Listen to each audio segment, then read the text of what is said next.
Hi everyone, I'm Dr. Tu. I'm the Assistant Superintendent of Curriculum and Instruction here at Robbinsville Schools, and I'm so excited to join you guys in your Kindness Week recordings of Rosie Revere Engineer by Andrea Beatty and illustrated by David Roberts. This is the story of Rosie Revere, who dreamed of becoming a great engineer. In Lilac Reed's classroom at Blue River Creek, young Rosie sat shyly, not daring to speak.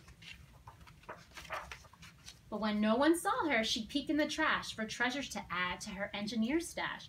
And late at night, Rosie rolled up her sleeves and built in her hideaway under the eaves. Alone in her attic, the moon high above, dear Rosie made gadgets and gizmos she loved.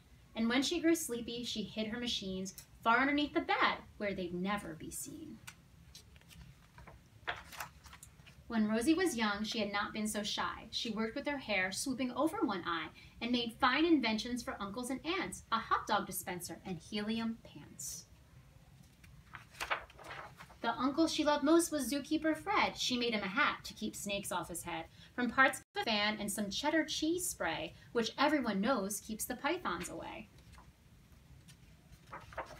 And when it was finished, young Rosie was proud, but Fred slapped his knee and he chuckled out loud. He laughed till he wheezed and his eyes filled with tears, all to the horror of Rosie Revere, who stood there embarrassed, perplexed, and dismayed. She looked at the cheese hat and then looked away. "I love it," Fred hooted. "Oh, truly I do."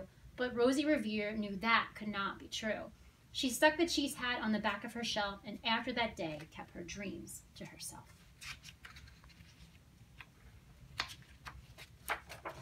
And that's how it went until one autumn day. Her oldest relation showed up for a stay. Her great-great-aunt Rose was a true dynamo who worked building airplanes a long time ago. She told Rosie tales of the things she had done and goals she had checked off her list one by one. "The only thrill left on my list is to fly," she gave a sad smile as she looked to the sky. "But time never lingers as long as it seems. I'll chalk that one up to an old lady's dreams." That night, as Rosie lay wide-eyed in bed, a daring idea crept into her head. Could she build a gizmo to help her aunt fly? She looked at the cheese hat and said, "No, not I."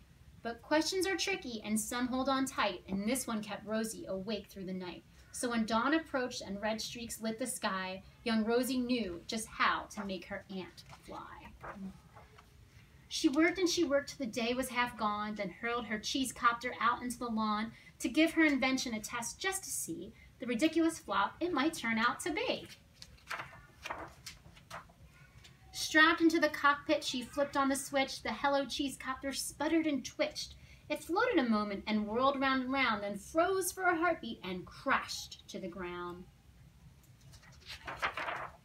Then Rosie heard laughter and turned round to see the old woman laughing and slapping her knee. She laughed till she wheezed and her eyes filled with tears, all to the horror of Rosie Revere, who thought, "Oh no, never, not ever again will I try to build something to sputter or spin, or build with a lever, a switch, or a gear, and never will I be a great engineer." She turned round to leave, but then the great-great-aunt Rose grabbed hold of young Rosie and pulled her in close and hugged her and kissed her and started to cry. "You did it! Hooray! It's the perfect first try! This great flop is over. It's time for the next." Young Rosie was baffled, embarrassed, perplexed. "I failed," said dear Rosie. "It's just made of trash. Didn't you see it? The cheese copter crashed." "Yes," said her great-aunt, "it crashed, that is true. But first it did what it needed to do. Before it crashed, Rosie, before that, it flew." "Your brilliant first flop was a raging success. Come now, let's get busy and on to the next." She handed a notebook to Rosie Revere, who smiled at her aunt as it all became clear. Life might have its failures, but this was not it. The only true failure can come if you quit. They worked till the sun sneaked away to its bed. Aunt Rose tied her headscarf around Rosie's head and sent her to sleep with a smile ear to ear to dream the bold dreams of a great engineer. At Blue River Creek in the kids' grade 2, build gizmos and gadgets and doohickeys too. With each perfect failure, they all stand and cheer, but none quite as proudly as Rosie Revere. The end. Thank you, everyone.